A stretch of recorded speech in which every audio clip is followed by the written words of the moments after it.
प्रिय मित्रों नमस्कार। मैं ओपी शर्मा ज्योतिषाचार्य नई वैद्य ज्योतिष परामर्श केंद्र में आपका हार्दिक स्वागत करता हूं।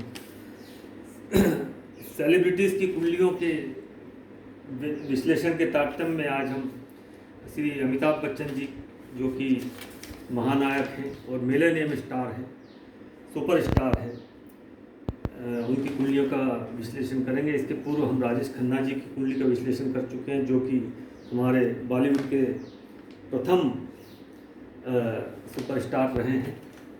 तो आज उनकी कुंडलियों का हम विश्लेषण करते हैं। उनका ये जो जन्म दिनांक है वो 11 अक्टूबर 1942 है और जन्म का जो समय है 4:03 संध्या को दोपहर बाद, और प्लेस ऑफ बर्थ है इलाहाबाद। तो उनकी जो कुंडली है ये कुंभ लगन की है। कुंभ लगन मित्रों शनि के स्वामित्व की कुंडली होती है। शनि जो कि हार्ड वर्किंग और देरी से सफलता देने में महारत है शनि महाराज को। तो मित्रों आप जानते ही हो कि अमिताभ बच्चन जी को भी प्रथम 10 फिल्में फ्लॉप होने के बाद उनको सफलता मिली और लगभग वो निराश हो चुके थे।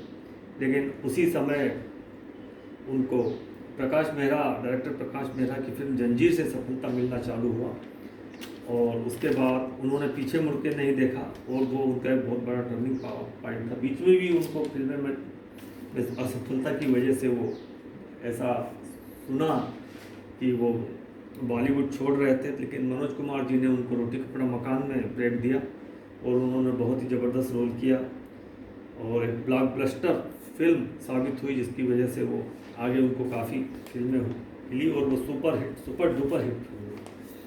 उनको अमिताभ बच्चन जी को जो फिल्में मिली है, पहली फिल्म उनके साथ हिंदुस्तानी थी 1969 में। इसके बाद रेशमा और शेरा, आनंद, जंजीर पहली हिट फिल्म 1973। इसके बाद अभिमान, शोले, कसौटी, बेनाम, मजबूर, दीवार उनकी बहुत ही ज़बरदस्त फिल्म थी। परवरिश, अमर अकबर एंथनी, त्रिशूल, डॉन, पत्थर का सिकंदर, सुहाग, नसीब, लावारिस, कालिया, नमक हलाल, खुद्दार, अंधा कानून, महान आदि कितनी ही फिल्में हैं उनकी और बहुत ज़बरदस्त सफलता मिली उनको। शराबी उनकी फिल्म। तो मित्रों इनके साथ क्या हुआ, इनकी फिल्मों के बाद हम इनकी कुंडली पे देखते हैं। कुंडली में इनकी जो राजयोग है वो हम देखते हैं। इनका मित्रों लग्नेश जो है वो लगन को देख रहा है। इनका लग्नेश जो है शनि है कुंभ लगन में और वो चौथे भाव में बैठा हुआ है। चौथा भाव जनता का भाव होता है मित्रों, और शनि की राशि शुक्र की राशि वृषभ है। तो वृषभ में बहुत ही मित्र की राशि में बहुत ही कंफर्टेबल फील करते हैं और उन्होंने शुक्र जो कि बॉलीवुड का भी कारक है, फिल्मों का, टीवी का, लाइमलाइट का, तो उन्हें ज़बरदस्त फिल्में इसमें प्राप्त हुई। और तो लगनेश लगन को जब देखता है तो लगन मजबूत हो जाता है। जातक की पर्सनालिटी बहुत ही स्ट्रांग होती है। तो मित्रों अमिताभ बच्चन की पर्सनालिटी कैसी है ये किसी कुछ बता नहीं सकते, आप सब जानते हैं। इसके बाद जो 8वें भाव में इसके अमिताभ साहब के ज़्यादा से ज़्यादा ग्रह 4 ग्रह बैठे हुए हैं और सब राजयोग बना रहे हैं। तो शुक्र मंगल, सबसे पहले शुक्र जो है वो नवमेश है, भाग्येश, और दशम भाव का स्वामी मंगल है, वो एक साथ बैठे हुए। तो ये नवम दशम का राजयोग बहुत होरा शास्त्र में इसको सबसे बड़ा राजयोग बताया गया है। इसको धर्मादि कर्माधिपति राजयोग बोला गया है। इसके बाद बुध और शुक्र भी पास में बैठे, जो कि लक्ष्मी नारायण योग के साथ साथ 5th हाउस और 4th हाउस का केंद्र त्रिकोण राजयोग है। इसके बाद सूर्य शुक्र जो कि केंद्र त्रिकोण 7th और 9th का की युति है, राजयोग है। फिर सूर्य बुध बुधादित्य योग के साथ साथ ये 5th लॉर्ड और 7th लॉर्ड की युति राजयोग। फिर इसके बाद सूर्य का मंगल के साथ 5th Lord and 7th Lord. इसके बाद धर्मादि कर्माधिपति राजयोग 7th लॉर्ड 10th लॉर्ड, जैसे भी बताया। गुरु प्लस चंद्र गजकेसरी राजयोग है। ये गुरु उच्च का बैठा हुआ है यहाँ पे, और चंद्रमा से ये चौथा है, और चंद्रमा से ये दशम है और गुरु से ये चौथा है। तो गजकेसरी राजयोग बना हुआ मित्रों। और ये गुरु यहाँ से अपने द्वितीय भाव जो कि धन भाव उसको देख रहा है और धन भाव को बहुत मजबूत कर रहा है मित्रों। धन की क्या स्थिति है अमिताभ बच्चन की, तो ये आप सब जानती हैं। वाणी की स्थिति को मजबूत कर रहा है। सभी राज्यों के 8th हाउस में बने हुए हैं। तो मित्रों ये 4 ग्रह जो है ना, और प्लस गुरु, ये 5 ग्रह है ना, वाणी भाव, धन भाव इसको बोलते हैं, उसको देख रहे हैं। तो इसको बड़ा ही मजबूत कर रहे हैं। इनकी वाणी बड़ी रोबदार है, वाणी में बड़ा ही जादू है, चमत्कार है। इनकी वाणी से निकले जो डायलॉग होते हैं वो किस तरह के होते हैं मैं कोई बता नहीं सकता, आप सब जानते हैं। डायलॉगों की वजह से फिल्में हिट हुई, कई फिल्में जैसे दीवार, आमारा अभिमन्यु, शराबी आदि दर्जनों फिल्में हैं। तो ये वाणी भाव से इनको जबकि एक समय कहा जाता है कि वाणी जो इनका स्पीच है वो रेडियो में अनाउंसर के रूप में अप्लाई किया था, तो वहाँ रिजेक्ट हो गए थे कि वाणी तुम्हारा भाषा, तुम्हारा जो स्पीच है वो अच्छा नहीं है। जबकि आज फिल्मों में आने के बाद ये स्पीच ही उनका सबसे बड़ा प्लस पॉइंट है। तो मित्रों इनका जो गुरु है वो 12वें भाव को देख रहा है, और यहाँ से शुक्र और बुध 2 शुभ ग्रह यहाँ द्वितीय भाव को देख रहे हैं। तो ये लग्नाधिपति अधियोग बना हुआ है, लग्नादि योग बना होता है जो लग्न को और मजबूत करता है। तो ये इसकी वजह से इनकी पर्सनालिटी बहुत ही स्ट्रांग है। लग्नादि योग बना हुआ है, शनि जो लग्नेश लगन को देखता है तो ये लगन बहुत मजबूत हो जाता है, स्वास्थ्य अच्छा होता है। इसके बाद शुक्र जो है वो 15 डिग्री का होकर गुरु है जो कि बहुत ही स्ट्रांग होता है। गुरु धन भाव को दृष्टि कर रहा है, धनेश धन भाव को देख रहा है, तो धन की कोई कमी नहीं रहती व्यक्ति के पास। विपरीत राजयोग भी है मित्रों इसमें, जैसे ये जो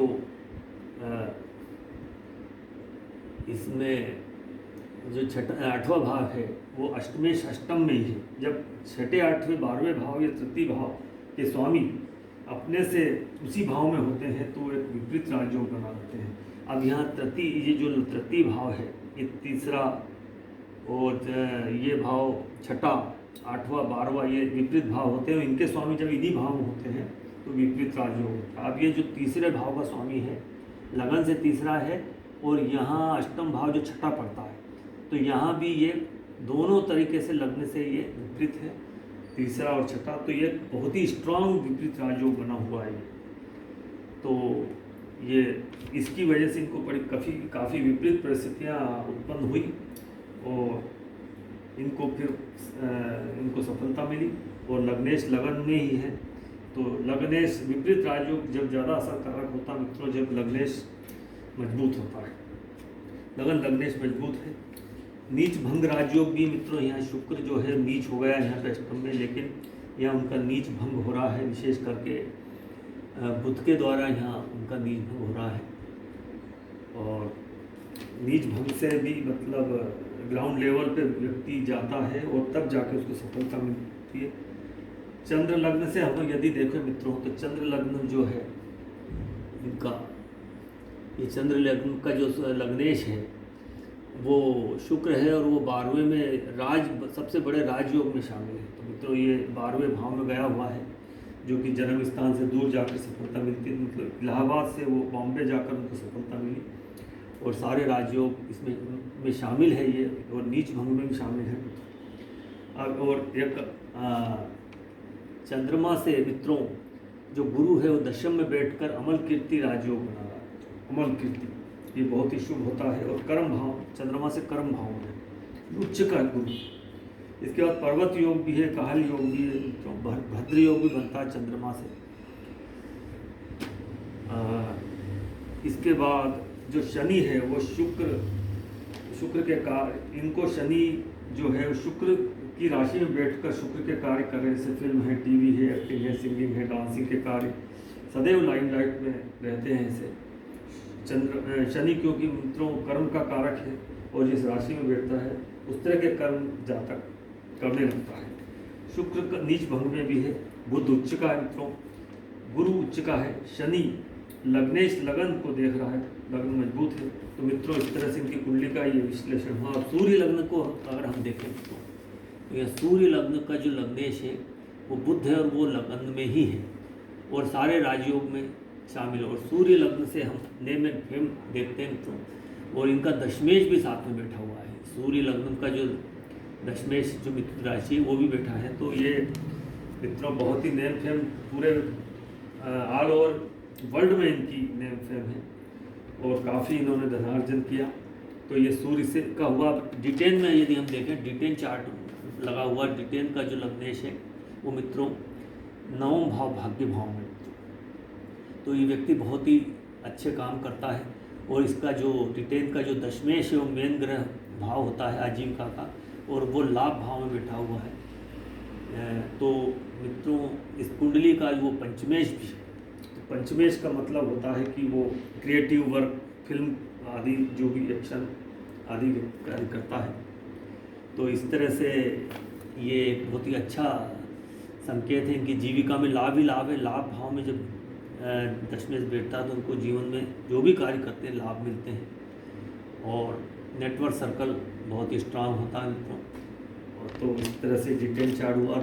जो इनका जो D9 चार्ट है मित्रों, उसमें देखो गुरु जो है वो वर्गोत्तम है, और जो सूर्य है वो अपनी स्वयं की राशि में जाकर बुध के साथ है, बुधादित्य राजयोग बनाया है। और इसके अलावा जो शुक्र है वो अपनी राशि में चला गया है, और शनि जो है मित्र की राशि में गया हुआ मित्रों, राहु के अपने मित्र राहु के साथ है। तो मित्रों ये बढ़िया सब बहुत ही स्ट्रांग है।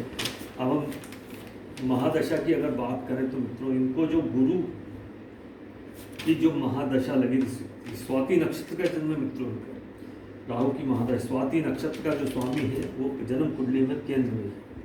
जन्म नक्षत्र का जन्म की महादशा जो राहु की मिली वो उसका स्वामी केंद्र में होना बहुत अच्छी बात है। और गुरु की राहु की महादशा, इसके बाद जो राहु की महादशा के जन्म में गुरु और सूर्य के बाद इनको गुरु चंद्र, और इसके बाद गुरु मंगल में इनको सफलताएं मिलना, फिल्मों में मिलना चालू हुई। और गुरु ने इनको सिर्फ मात्र फिल्मों में इंट्रोड्यूस किया है। इनको फिल्में इनकी ज़्यादा हिट कोई गुरु महादशा में नहीं हुई। इनको जो ब्लॉकबस्टर सफलता मिली है मित्रों वो शनि की महादशा में।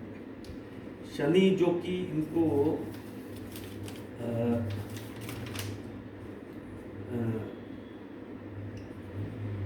71 से चालू हुई इनकी शनि की महादशा, और जो कि 90 तक चली। शनि की महादशा जो कि लग्नेश की महादशा है वो 1971 से आरंभ हुई और 1990 तक चली, 20-10-19। अब मित्रों जितनी भी सफलताएं उनको मुख्य रूप से स्टार के रूप में मिली वो सब शनि की महादशा में। तो शनि ने ही इनको सुपरस्टार बनाया, नेम एंड फेम दी। इसके बाद जब बुध की महादशा लगी मित्रों, तो बुध जो है वह अष्टमेश भी होने के कारण इनको आधा जो महादशा है वो उनको असफलता भी दिलाया उनको, और काफ़ी स्ट्रगल भी किया बुध में। लेकिन मित्रों अमिताभ बच्चन ने अपना आप को संभाला और वो छोटे पर्दे की ओर निकल गए। वहाँ KBC में इस बुध की महादशा में ही गए, और KBC में किस तरह की सफलताएँ मिली कि कई स्टार उस सफलता के लिए तरसने लगे, सब चाहने लगे कि ये सफलता हमें मिले। तो बुद्ध ने आधा बुद्ध दिन को स्ट्रगल कराया, आधा बुद्ध दिन को सफलताएं वापस स्टार के रूप में ये प्रतिस्थापित हुए। इसके बाद शुक्र की महादशा जो लगी है वो 2014 से चालू हो गई है, और शुक्र इनका जो है मित्रों वो योगकारी प्लेनेट है, और नीच भंग विपरीत राजयोग आदि में सम्मिलित है, और ये नवमेश भी है, ये चतुर्थेश भी है। तो शुक्र की महादशा इनको 34 तक चले मित्रों। अगर स्वास्थ्य वगैरह अच्छा रहता है तो इनको 2034 तक पीछे मुड़ के देखने की जरूरत नहीं। तो मित्रों इस तरह मैंने अमिताभ बच्चन की इस कुंडली का विश्लेषण करने का प्रयास किया गया। मित्रों यदि आपको ये वीडियो अच्छा लगता है तो वीडियो को लाइक कीजिए, शेयर कीजिए, सब्सक्राइब कीजिए। मित्रों वीडियो पूरा देखा इसके लिए मैं आपको धन्यवाद देता हूँ। नमस्कार।